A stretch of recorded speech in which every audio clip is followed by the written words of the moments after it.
Welcome to the Digital Enterprise Society podcast, addressing all aspects of the digital enterprise, inspiring connection without boundaries and creation without limits. Thank you for tuning in. Here are your hosts, Thom Singer and Craig Brown. Well, hello, everybody, and welcome to another episode of the Digital Enterprise Society podcast. Thank you so much for coming along on the journey of this show that we designed to be a resource for those who work in and around PLM. The Digital Enterprise Society, it is the forum for the exchange of ideas surrounding the tools, processes, and practices used across the product lifecycle. To learn more, visit digitalenterprisesociety.org. So my name is Thom Singer, and I have the honor to co-host this show every single week with Craig Brown. Craig is an industry veteran and former PLM leader at General Motors. Hey, Craig, how's it going this week? Hey, Thom, it's going great. Here we are at the end of the summer, and you're going down that honey-do list to see if you finished everything you wanted to do before Labor Day. Have you finished? 2 weeks ahead of me. I was going to say, have you finished anything this summer, Craig? Oh, yeah. I don't know. I get things done. I just get them done slower now that I'm retired. And you got to hang out with your grandkids for a while and stuff like that. So you've had some that fun. Always takes priority. So we do that. So, anyways, summer's great. Well, I'm about to move my youngest kid to college in a week or so. In this climate? Oh, well, never mind. It's a small school in the middle of nowhere, so we're hoping that they're going to be fine. So, Craig, I think we have a really good show because every single week, you and I, we try hard to bring to everybody interesting podcast interviews that are going to help our listeners enhance and grow their careers. And today is going to be one of those shows we're going to focus on that type of stuff because we have with us Chris Hoff. Now, Chris is the principal of Hoff Consulting, and he is an executive coach, a career coach, and he specializes in conflict counseling, which I know most people probably are like, we never have conflict where I work. Yeah, well, most people probably have a little. But we got conflict with everything we hear from pandemic to politics, so we're going to keep politics out of this show. No politics in this show, Craig. No way. But he has an eclectic background. He's done some really interesting stuff. He also has a PhD in marriage and family therapy with an emphasis also in organizational in the organization. So Chris is a really smart guy, and I think this is going to be a fun conversation. So Chris, welcome to the Digital Enterprise Society podcast. Thank you very much. It's a pleasure to be here. Hey, we're glad to have you. So Chris, I don't think I did justice to your background. Could you give us a little bit about what you've done throughout your career and what led you to where you are today? Yeah, so I come from a technology background, not as a hands-on person, but I in 1996 I co-founded a technology staffing company here in California, and grew that to by about 8 figures by the time in sales by the time we left, and by the time I exited, it's still going strong and doing their thing. And but I left because I was a psychology undergrad. I always kind of held in my back pocket this desire to go into working with people in a kind of a counseling capacity. And so I went back to get my master's degree at Pepperdine University and got a master's degree in clinical psychology. I ended up getting licensed as a therapist, and then went and got a PhD, like you said earlier, in marriage and family therapy. But there was also kind of a minor that I picked up in organizational consulting. And so I do work, and I do a lot of conflict coaching, but I also, I work a lot, my theoretical grounding is in narrative and narrative theory, and working with people around their stories and the stories that are, crafted and told by people. I'm a firm believer that, our organizations and our lives and our own lives are organized through story. And so I find it very, very important, and I think it's very, very important to learn as a leader how to work with people's stories. Yeah. So that's an interesting title, a narrative. I think I mixed the words up. A narrative story, or we tell our narratives. First, could you just describe that? We got a bunch of engineers and technicians listening to this show. What does that mean? What's a narrative? Yeah, so it's a kind of a description according to a theme or plot over time. So we're in the middle of, I'll kind of just describe it this way. We're in the middle of like a dominant story around, let's say, COVID-19, right? Right. This would be the dominant narrative of our time. And that dominant narrative throws off a lot of different themes, ideas, and it has a lot of effects on people, real effects on people's lives, right? Mm-hmm. How they are kind of adapting to or being in relationship with that story.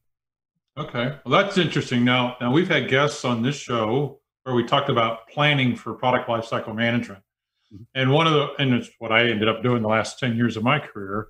And one of the things we did was rally around themes. So people, at a big company, all kinds of ideas exist. What ideas are in line with what we want to achieve in product lifecycle management? So we called it theme management. And Don and I have been on a couple times. Don Hoff retired from Caterpillar, and myself from General Motors. And it was interesting to me. We had the same, using your term, narrative around PLM about connecting people and visualizing the result or making it visual. So if I've got a narrative now, how do I use that to help form an organization, or maybe reform an organization if it needs to change? Yeah, great question. Well, going back to my COVID-19 thing, some of the things that we've been doing, just to give you an example, is, to start every staff meeting, we're starting it with a question, and a question that kind of invites other kinds of storylines that stand outside of like a problem story of COVID-19. And that might be, what is the most important thing you've learned about yourself over the last several weeks, right? Which draws stories of resiliency or creativity or, these kinds of things in the face of COVID-19, right? And so, you're being really positive. One of my reactions to COVID-19 has been dismay, fear, concern. How do you take, if you will, the negative and try to turn it into a positive? I know that positive will help. Yeah, and great question. And it's not about just kind of doing a reframe and saying, hey, you need to think more positively or something like that. Mm-hmm. That buried in that story of despair or dismay that you described is, there's also moments, I bet, if you were asked the right questions, there were moments where you experienced some hope or hopefulness, or even if you haven't, there's a kind of an idea around narrative theory about double listening. It's kind of this idea around deconstruction, but I won't go that deep into it. But you can't really, Craig, you can't really know despair unless you have a vision for hope, right? Oh, interesting. Yeah. Okay. So you can't. So I know that even in your story of despair, embedded in that story is some vision of hope or some experience of hope that you've had in the midst of this. And so, I think that's how we would do it. It would be through inquiry, a line of inquiry that would be seeking out moments, actual lived experience, what we call in narrative theory, unique outcomes in the midst of that story of dismay. So we were cruising along as an economy, and especially technology companies like a lot of our listeners. We do more and more virtual engineering. So I have two thoughts I think we should go on. The first is, what if your narrative is just crazy out of line with where we are? What do you do? I mean, is there a cookbook of sorts to help people get through how they have to change their narrative or how they have to adjust? Yeah, well, that's an interesting question. I think, we have to be, at this day and age, we have to be careful on the information that we're taking in, because we're getting a lot of it thrown at us. And I'm not promoting, being naive or anything like that. But I also think that, we have to realize, even though there's a lot of bad news coming at us, there's a lot of good news buried within bad news, right? And we're going to find what we look for. It's like confirmation bias, right? So somewhere along the line, we have to make up our minds that, and this isn't like, fake positivity or anything like that, but a real understanding that embedded in the bad news, there's always good news to be found. Okay. So I've gotten laid, imagine the following. So I've gotten laid off. I'm mid-career, not quite yet 50. Now, I'm way past this age, by the way. But so imagine there's somebody out there who's been laid off indefinitely, largely because their work was required being face-to-face, or at least their job description said that. So now we're all working virtually, and it's interesting to see which companies, and this was my second point, which companies are really becoming more effective because they've been virtual anyways. They can do things digitally, like what we talk about. But you've never been one of those folks. So it seems to me you've got to figure out how to embrace. It's kind of cool working at home. You don't have to commute, and at least in Southern California and right. Detroit, that's a big pain. So help somebody. Give us an example of how you would coach somebody through their first problem is the shock that they're laid off, right? Sure. They're not really sure if they're coming back, at least not to the old job. Right. What should they do? What should their mental approach be? Well, I think, once again, remember that buried in all the bad news, there's always some good news.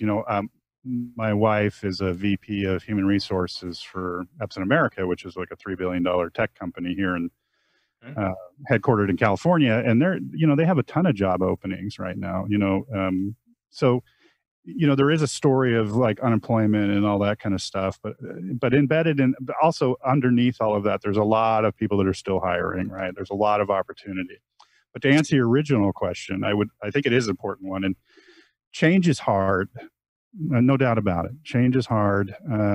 But what I try to do when I'm coaching people is like, this is the opportunity, right? I don't know if you've ever seen that meme where there's a circle and it says comfort zone, and then there's a circle off in the corner and the two are not touching and it says where the magic happens, right?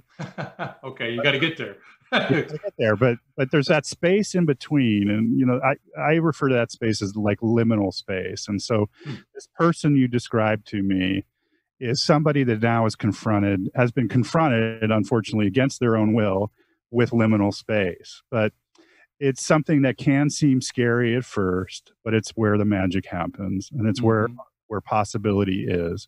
And this is why I think coaching, like why I love being a coach, this is where I think coaching is so effective. So, because then you don't have to do that alone, right? Or you have somebody to walk alongside you. This isn't somebody to do it for you, but somebody to walk alongside you as they scaffold you through change, because you're going to face it. And I think as we're learning now, the whole face of work is changing, right? Right. And I think what we do, digital tools that let you use a computer to do what you used to do by hand. A lot of us get that. What maybe we don't get is how it might affect our job. So for instance, in the past, maybe somebody was an administrative role, collecting input from various people. Well, now artificial intelligence, machine learning can collect that same kind of insight by just searching databases. And because computers are so bloody cheap, it's really quite easy to do this now. And, people are like, well, I'm the expert at looking at all the data and making a decision. What do you mean I can be replaced? Well, it's kind of like replacing drafting boards with drawing tools, which, was invented in your neck of the woods going on 45 years ago now, right? So it's interesting to realize when your skills that you developed are no longer the story to be told, right? I think that's where you come about it. Now, some of us, as we've approached different points in our career, realize either we're bored and we want a new story, a new narrative, or our old narrative just isn't valuable to the company anymore. I have three distinct phases of my career, and I enjoyed all of them immensely. I was kind of glad I made the switch. And then I got to retirement a little earlier than expected. But that happens in big companies when they offer buyouts. And you know, I changed my story, right? The story is about get the retirement home remodeled and a bunch of other things that people have heard about already. So I guess if you had I'm kind of concerned about the 30 and 40-year-olds that aren't sure what to do. What's your couple things to give them advice? I got the scaffolding. Are there other things that they should look out for, reach out to? Yeah, I think we find ourselves in a moment where things that were about 10 years off are now right in our laps, right? Mm-hmm. And so it's becoming more, I think, cognizant that, which I think everybody should be aware of, that the only constant is change. Mm-hmm. And it's just always somehow, some way, people need to be able to lean into and get comfortable with change. And like you said, I think it's important too. Like you said, how you move from drafting boards to like unigraphics, right? You know, there's always going to be something else, but I'm not a pessimist. I think people aren't going to be done away with. You know, it's just not going to happen. And we just need people, and we need the relations, and we need the innovation that happens when people come together and have conversations and do their thing, you know? And so, yeah, it may seem bleak at certain times, but that's okay. Just lean into it and trust that you're going to find the next step. We've been asking our guests since, I guess late April, how has COVID and now it is a pandemic, we aren't debating that anymore. How's it affected you, Chris? Is it changed anything? Has it improved business, made business worse? I've been surprised who's up and who's down, to be candid, right? Right. I'll say this, on my executive coaching side, there's a lot has been paused, right? Because mm-hmm. people are uncertain of the future. On my counseling, my individual counseling side, that has gone up because people are struggling with the change, right? And of course, I spend a lot of my time on Zoom now, like I think everybody does. So, except yesterday morning. Now everybody knows what day it is. Yeah, but the Zoom outage didn't affect everybody. It wasn't a problem everywhere. Really? Yeah, it wasn't. Okay. It wasn't everywhere. But you know, you bring up an interesting point where you said like a lot of the work inside companies might be down and on hold, but individuals are looking. Going back to what you said about sort of a narrative, I'm finding with people who I work with and talk to that a lot of them have a negative narrative going on about what you said about like your wife's company's hiring. There's jobs out there. I work in the executive search field, and I'm talking to companies who are looking at making changes at some of their top key levels, whether those jobs are currently open or not. So everything isn't on hold. If somebody feels stuck, their narrative is there's no jobs out there, what do you tell them? Well, I never believe that. You know, I don't buy into that at all. Right. I just don't. I don't either, but there's a lot of people who do. So how do you coach? How do you coach them or counsel them out of that? Well, I think it's just a matter of having them take a look at what's out there, and they'll see that there isn't a lot of opportunity. You know, and how I kind of maybe coach them out of that is to the main problem I think people are having right now, and this is a belief of mine, and I'll say it, is that no matter what problem you're dealing with, it grows in isolation. And I think I think a lot of people are a little bit isolated, and they're getting hit with a lot of bad news. And so I think it's really, really important right now to try to hold on to that there's other things happening, that our world is multi-storied. It's not a single story of bad news, right? And that there is opportunity if you're looking for it, and you need to be in relationship with people now. And if you're looking for a job, you need to be visible.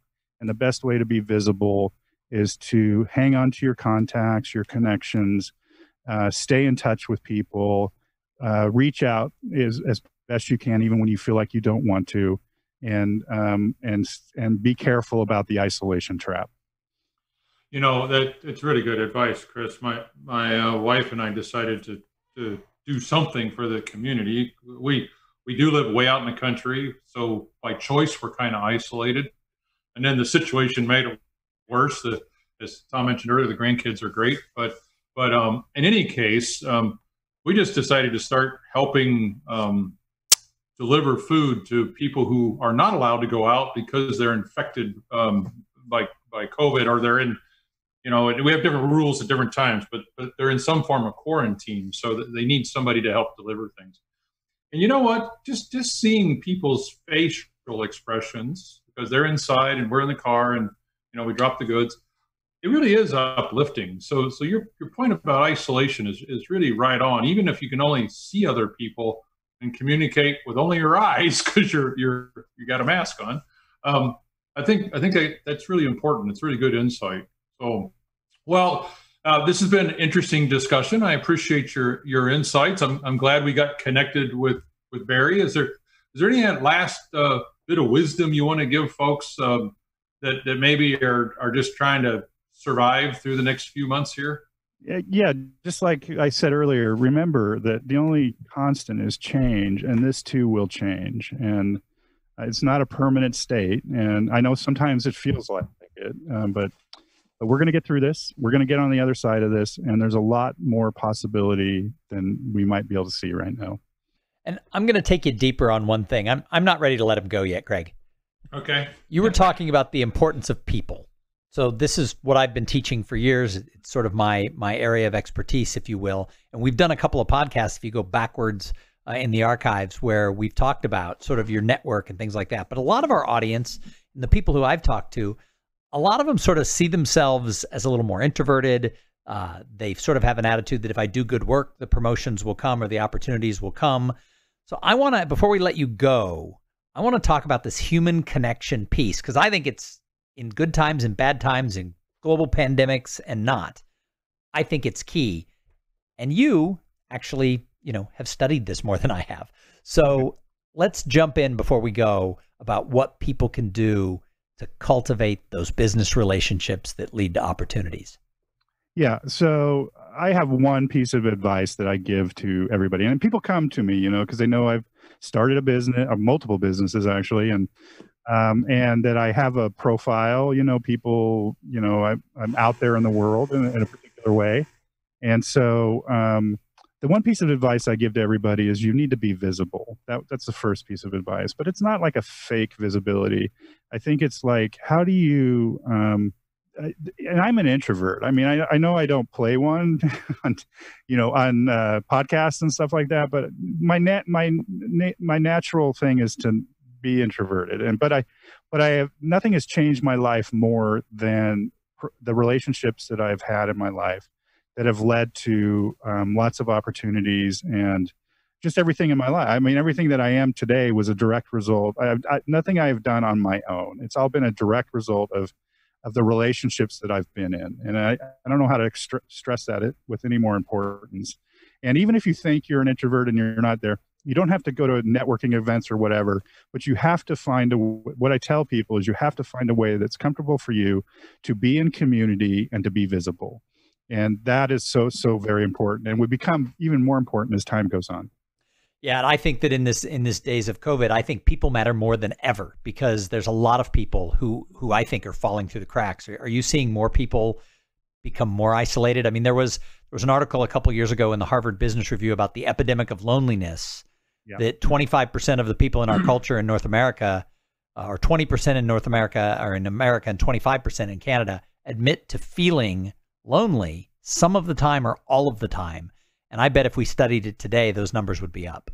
I think they would be considerably up. And I think, we do have a lot of access to things that allow us not to be in relationship with people, and a lot of distractions. And I saw recently, I think the number was LA County, the depression rates are at 50% right now, so, and the opioid epidemic is going back up, deaths are going back up, male suicide is going back up, all of it, so you're seeing all the outcomes from the loneliness that you're talking about. So it's so very important.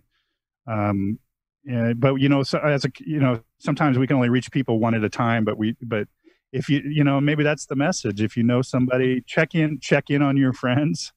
Even if you think they're the ones that are doing well, check in on your friends.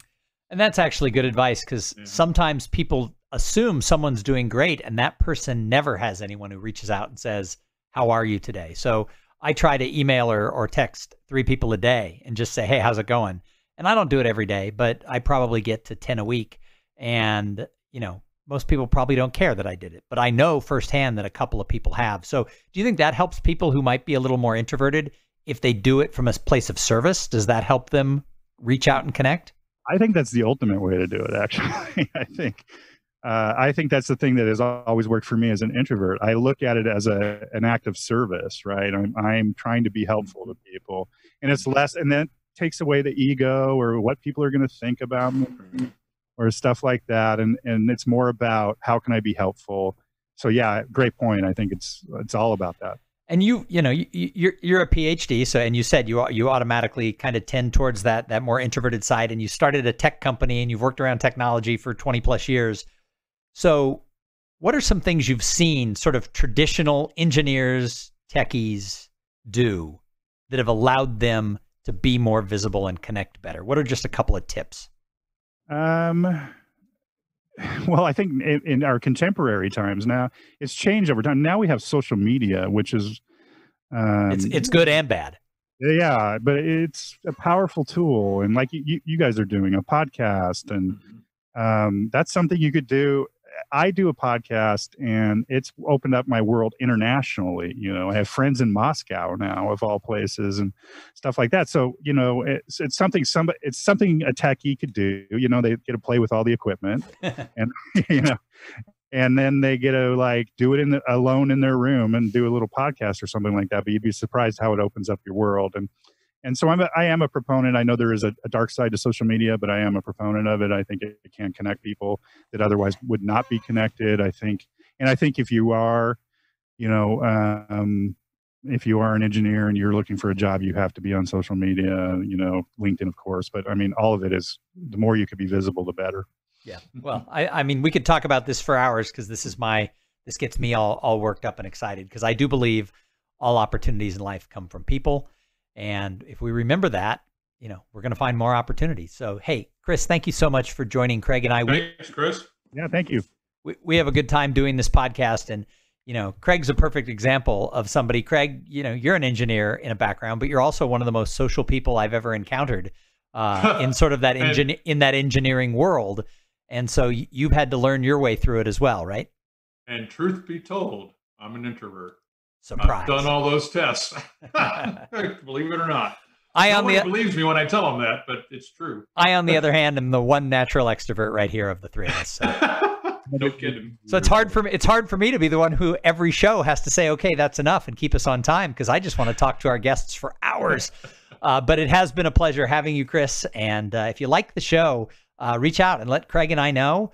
You can reach us via the Digital Enterprise Society. And make sure that you're joining us here every single week for more thoughts, ideas, and information around product lifecycle management. Because the Digital Enterprise Society, it is the place for the exchange of ideas around digital manufacturing tools and the careers of the people who use those tools. Check us out at digitalenterprisesociety.org. You've been listening to the Digital Enterprise Society podcast. Learn more about what you've heard here today at digitalenterprisesociety.org. Join us again next week for more connection without boundaries and creation without limits.